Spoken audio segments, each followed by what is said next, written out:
Good morning.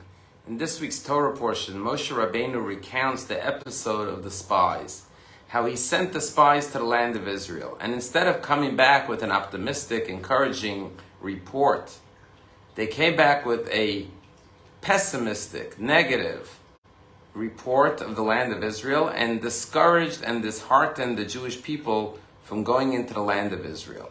And the Torah says that the Jewish people wept on that night. And our rabbis say, what is the emphasis on that night? Our rabbis say the night that the report came back was the night of Tisha B'Av, the 9th day of Av. And the Jewish people were weeping instead of celebrating their imminent arrival in Israel. And therefore God said, you wept in vain on this night. This night will become a permanent night and day of weeping for the Jewish people. And indeed, next week we will mourn the destruction of both of our temples on Tisha B'Av. And the question is, what's the connection? Why is it that the punishment for weeping over the report of the spies brought about the calamities of the destruction of the temple and the exiles? And the answer is that instead of the spies having trust and faith in God, they fell into despair and doubt and worry. And they actually said the words, Nitna Rosh v'Nashuva Mitzrayim, which means let us appoint a new leader and return to Egypt. They completely confused blessings and curses. They completely lost their trust in God. And therefore, our rabbis say the temples were destroyed on the very same day. Because you see, our rabbis teach us that the temple was destroyed because of baseless hatred. Why would there be hatred and jealousy amongst people? Because people are not content and satisfied with their own blessings. You know, if you won the jackpot, $50 million, $100 million, $200 million, and the minute you saw you had a winning ticket and discovered that you were the winner of hundreds of millions of dollars, your worst enemy walked into the room. Do you think you would say, get out of here, leave my presence? Or you would hug him and kiss him and dance with him? Because when you're happy, then there's no pettiness. Pettiness and jealousy is only out of self-absorption and selfishness and smallness and fear and insecurity.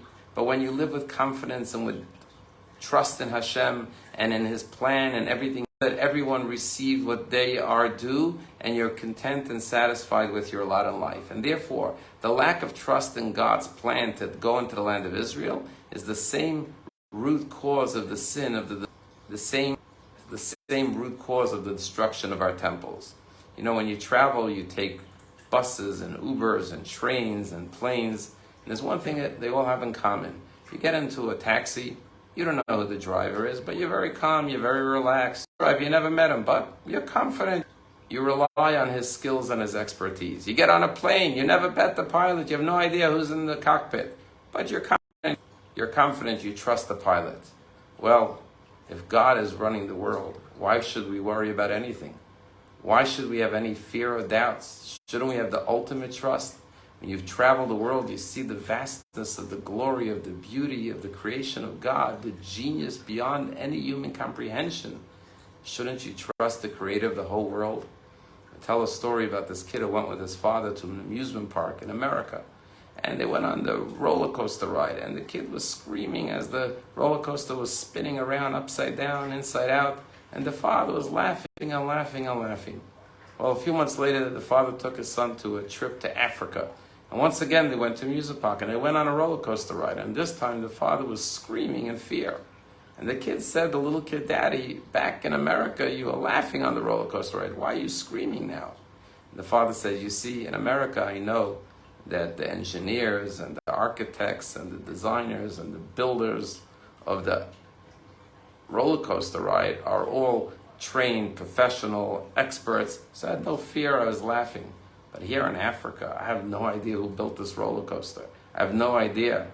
And therefore I have fear, because I don't know if I can trust the builders. Well, if you know Hashem is the creator, the designer, the architect, the builder, and the author of life, then you live with trust, with calmness, with no stress, but just complete faith in where Hashem leads us, trusting the shepherd of all of our lives. Have a wonderful day.